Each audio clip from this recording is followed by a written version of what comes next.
You can't have talk about the NBA draft without a little pre-draft buzz. The latest report, what is this? Sources told our Mark Stein that the Lakers are actively pursuing trade scenarios to construct a deal that would convince the Kings to give up DeMarcus Cousins in a trade.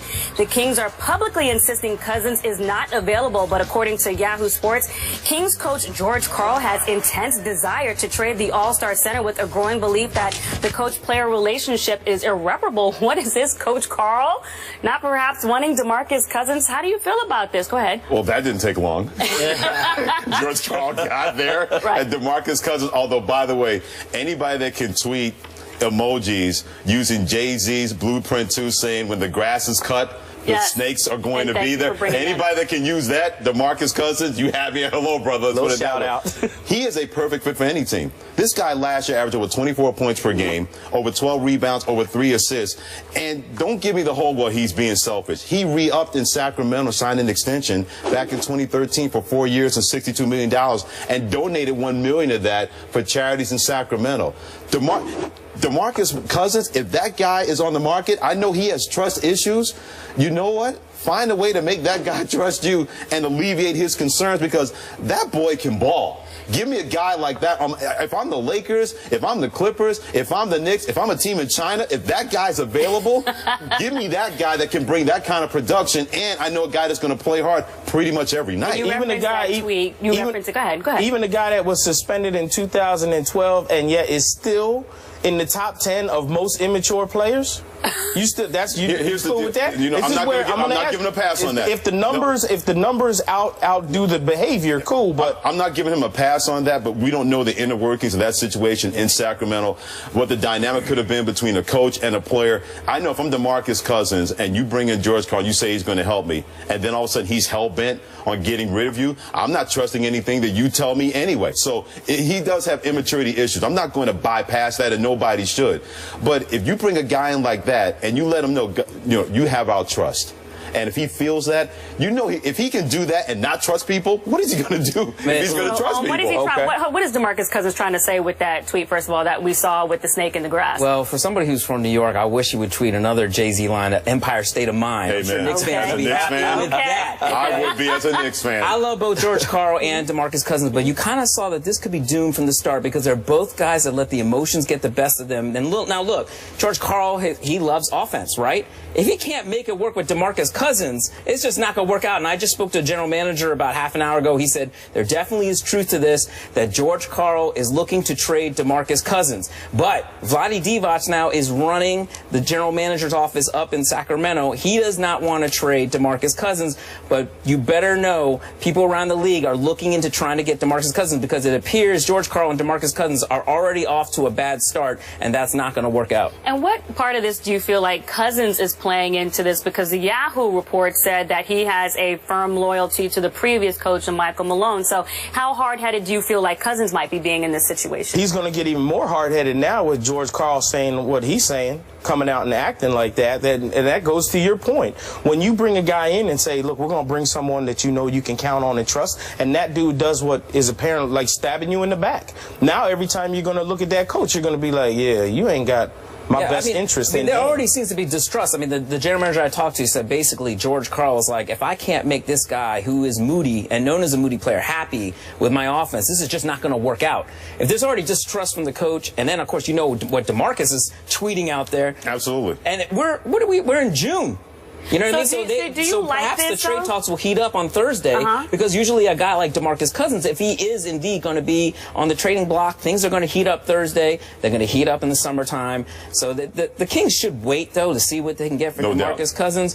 But I'm sure if I'm Phil Jackson, hey, do you guys want that number 4 pick? If I'm Vlade Divac, I'm calling George Karl. Man, be quiet. You don't get to make the personnel decisions on this team. But do you like this, though? Because let's talk about the draft aspect of this. If you're the Lakers, I mean, actually, both players, 6'11", 270 pounds. So who do you prefer in this situation? The upside, I mean, obviously, DeMarcus Cousins is not too old, but what would you do in this scenario if you had the GM hat on your head? If I'm the Lakers, I'd take DeMarcus Cousins over Jahlil Okafor. Yes. I'd definitely take DeMarcus. I mean, the kid is still young. He can score. And say what you want to say about how emotional he is, how moody he is. when he balls out, he balls out. And you think he's going to have maturity issues with Kobe? Kobe's only there for one more year. I know, but that's what I'm saying. For that 1 year, Kobe's going to quell that quick. Kobe wants his players to play hard. You know, that's and one you thing. can't question that about DeMarcus. And that's the beauty. That's where you can change the difference between playing with high emotion and then playing over the edge with high emotion. And I think Kobe would help him differentiate the two. So if you're the Kings, how much do you need?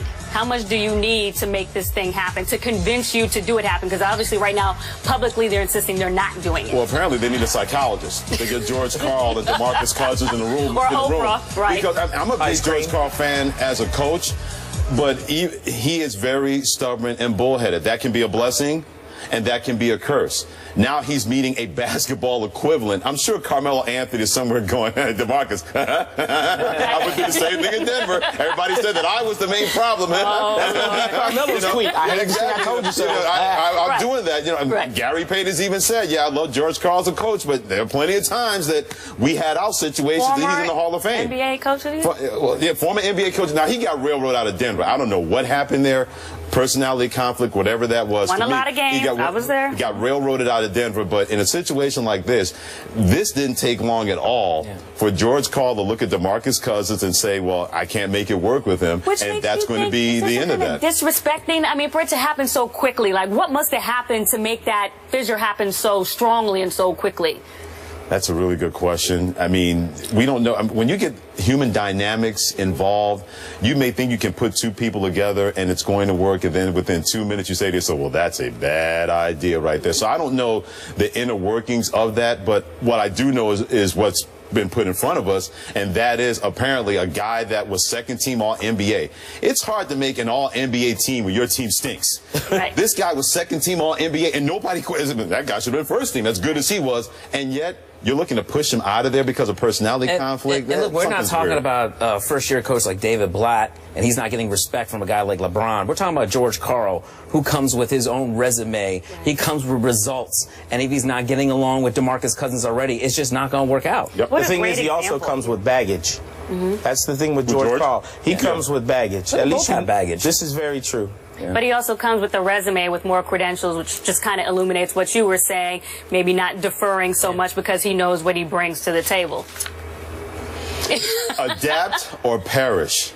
Seriously. I mean, it's a cliche, but it's true. If you're George Karl, if you're not going to adapt, then your team is going to perish. If you're DeMarcus Cousins, if you get traded, you're going to have to learn to adapt to it at a certain point. I think DeMarcus, to your point, looks at, I was here before you got here. They brought you in to help me, not the other way around. So why are you trying to make a better effort to try to make this work? DeMarcus is the guy who's young enough that you can still mold. George Karl, you look at him and you go, that's an old guy who's stuck in his ways. He's the one, I eat at 4:30 every day, and you ain't going to tell me we eating at 5. Well, obviously, George and DeMarcus not getting along. These two guys don't have that problem. Jordan Spieth and Rory McIlroy have both said they are the best in the world, but only one can be the top dog. We'll talk about a potential rivalry brewing. That is next. Well, according to the Sydney Morning Herald, the life of Matthew Dellavedova is being turned into a Hollywood movie. It will be a fictional story based on his rise and will follow the 3 young Australian basketball players drafted to play basketball for a U.S. college. And I have to know, what is your reaction? I thought we were done with Delly, but he is now on the big screen, or at least coming to a theater near you. A better movie for me would be you, Albany's Peter Hooley. I mean, you lose your mother to cancer during the season. You come back, hit the game-winning shot to put your team in the NCAA tournament.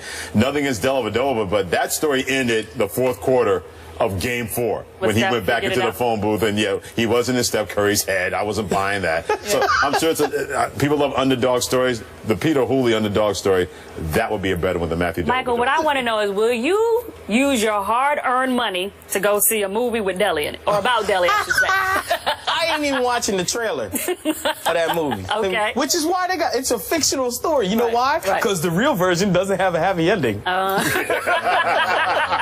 What's going to happen to Deli in the Deli. What are they going to do in the real movie? Like 30 minutes in, he could be cramping up. Oh, Deli, I appreciate your hustle. We're going to at least get that out on the Don't debate. punk up now because of what We he appreciate said. his hustle. We just, not make it all Does he have to have a cup of coffee before he does his movie, too? Oh. Wait, does the movie have a title? Because I know what Taj Gibson, Al Horford, and Draymond Green would call it. I still hate Matthew Dellavedova. Yes, they do. Who's going to play him? Jerry Ferrara, a Turtle from Entourage? Would he be a good one? Turtle's my boy, though. He might actually play him pretty good. But the title of the movie could be Diving on You. So what do you think will be the total earnings for this movie?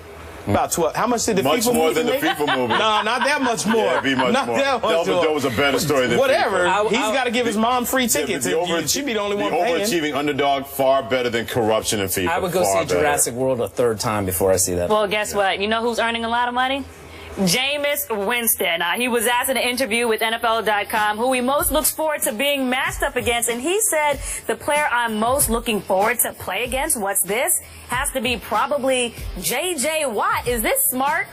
You've been in the league 0.5 seconds, Ohm. Is this smart to say? Why not? I like Jameis' swagger. You know what I mean? This is part of the reason why I'm going to watch Jameis this season.